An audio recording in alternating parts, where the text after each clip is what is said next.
Hello and welcome to today's 5 at 5. Hi, New Light and family and friends that are watching from all over. Grateful that you've joined me today. Well, today I want to talk about something that I know I struggle with, and I really believe probably most of us do. And it's how we handle being interrupted. I began to look at how Jesus handled being interrupted. He was interrupted all the time. And I wish I could say that my response was like his, but honestly, it's not always like that because my flesh truly does not like being interrupted, especially when I have a plan and I'm working on something. I do become very frustrated when I'm interrupted and derailed from the day or feeling like I can't finish what I need to finish. Well, I was looking and there's several scriptures that show us how Jesus handled interruptions. I'm going to read a story today, and then we're going to talk about this and look at this and see how our response can become more like his.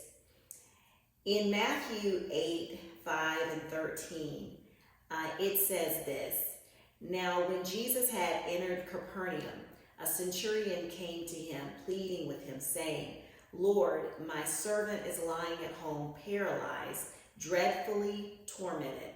And Jesus said to him, I will come and heal him. The centurion answered and said, Lord, I am not worthy that you should come under my roof, but only speak a word, and my servant will be healed. For I am also a man under authority, having soldiers under me. And I say to this one, go, and he goes, and to another, come, and he comes, and to my servant, do this, and he does it. When Jesus heard it, he marveled, and said to those who followed, Assuredly I say to you, I have not found such great faith, not even in Israel.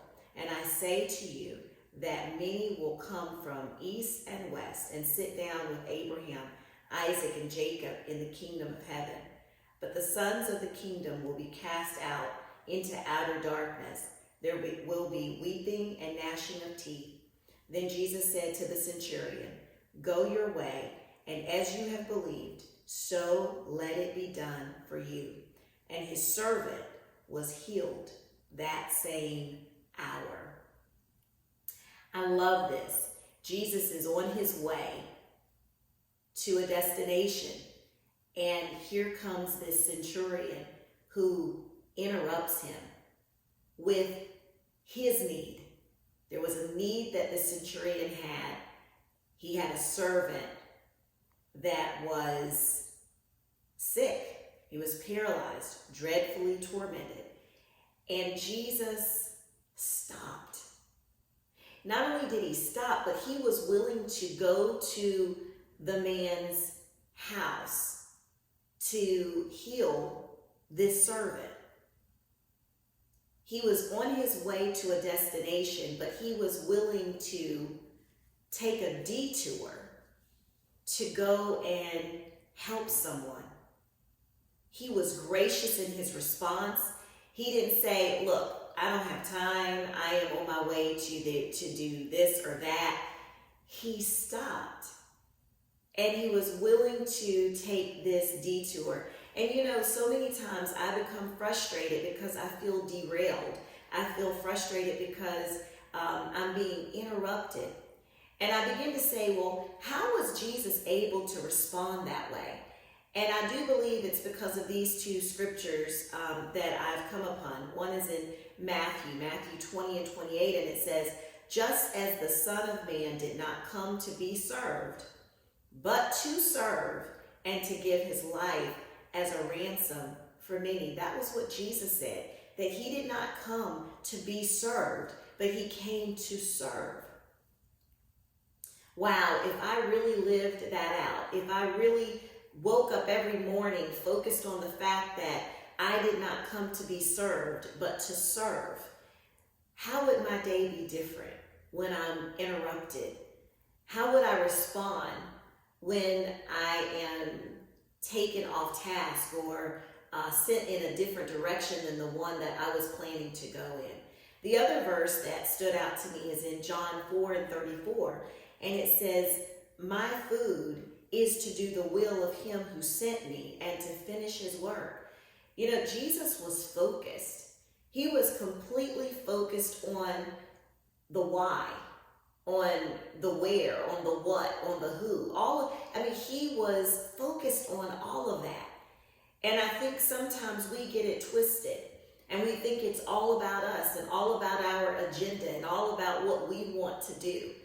But what would happen if we woke up in the morning and we said, you know, Lord, I'm here because of you. It's not my will, but your will be done. You have me here on this earth at this appointed time, in this appointed season, for a reason. And Lord, let me not miss that. Let me be focused on what you have for me to do. So even though I may have planned to do this today, whatever you send, help me to respond as graciously as you have responded to me every day when I call on your name and you answer me. Help me to respond to others in a gentle and loving way. Well, that's all we have time for today. And I am so excited that we're on this journey together as we learn together how to live life interrupted and how to serve others and serve them well as Jesus has provided example after example in his word on how he has served us as well as others. Be blessed, and I can't wait to see you next time on the next 5 at 5.